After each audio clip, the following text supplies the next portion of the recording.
আমরা আজকে লজিক্যাল অপারেটরগুলো যেগুলো শিখলাম সেগুলো দিয়েই একটা প্রবলেম সলভ করব। এই প্রবলেমটা হচ্ছে ইউআরএর 1060 নাম্বার প্রবলেমটা।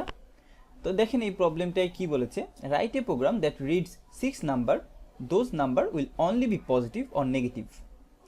এবং এই নাম্বারটা যে নাল হবে না সেটা বলেছে, এবং একই সাথে বলেছে print the total number of positive numbers, অর্থাৎ আপনাকে জাস্ট কাউন্ট করতে হবে কয়টা নাম্বার পজিটিভ, 6টা নাম্বার ইনপুট দিবে তার ভেতর থেকে। তো এইখানে এই প্রবলেমটা আমরা চাইলে খুব ইফিসিয়েন্সিভাবে সলভ করতে পারতাম যদি লুপ ইউজ করতাম, বাট আমরা এখনও জানি না লুপ কি।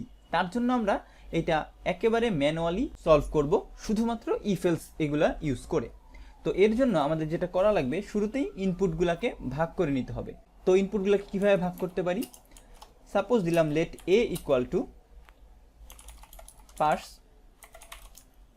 ফ্লোট, কারণ আমরা জানি এই যে লাইনটা আছে বা লাইন্সটা আছে ও হচ্ছে স্ট্রিংয়ে ইনপুট নিবে, তো আমরা সেটাকে শুরুতেই কনভার্ট করে ফেলছি ইন্টিজারে। এবং এই লাইন্সটাকে আমরা কি করব, ফার্স্টে জিরো ইন্ডেক্স অর্থাৎ 0 নাম্বারটা নিব, এবং এভাবে আমাদের বলেছিলাম যে একটার পর একটা আসতে থাকবে। তো আমরা এটাকে আরও কয়েকবার কপি পেস্ট করি, এবং এইখানে এই নামটা হবে বি, এবং একই সাথে আমরা এটাকে করে দিচ্ছি 1, সরি এটার ব্র্যাকেট মিস গিয়েছে, এবং এখানে 2 যাবে, তারপরে 3, 4, 5, এই 0 থেকে 5 6টা ভ্যালু নিব, এবং এ বির পরে এটা হয়ে যাবে আমাদের সি, এইটা ডি, এইটা ই, এবং এইটা এটা এফ। এই হয়ে গেল আমাদের ইনপুট নেওয়া।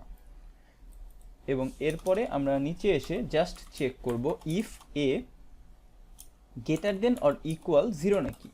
যদি 0 বা 0 থেকে বড় হয় তাহলেই কিন্তু আমরা বুঝবো নাম্বারটা হচ্ছে পজিটিভ। তখন আমরা একটা কাজ করব, একটা ভ্যারিয়েবল নিব, যেই ভ্যারিয়েবলের নাম হচ্ছে কাউন্ট, এবং এই কাউন্টের ভ্যালু আমি নিলাম 0।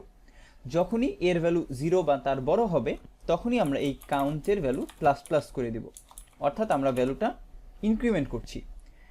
এবং একইভাবে আমরা এটাকে কপি পেস্ট করব আরও কয়েকবার, এবং এইখানে আমরা চেক করব এর বদলে বি, পরবর্তীটায় আমরা চেক করব সি, তার পরবর্তীটায় চেক করব ডি, এবং এটাই ই, এবং সবার শেষে আমরা আরেকবার পেস্ট করি, এটাকে আমরা চেক করব যে এফ। তো এই সবগুলার ভ্যালু যখন কাউন্ট হয়ে যাবে তখন আমরা কি করব, console.log এর ভেতরে আমরা console.log এর ভেতরে আমরা স্ট্রিং আকারে এই ভ্যালুটাই কিন্তু প্রিন্ট করব।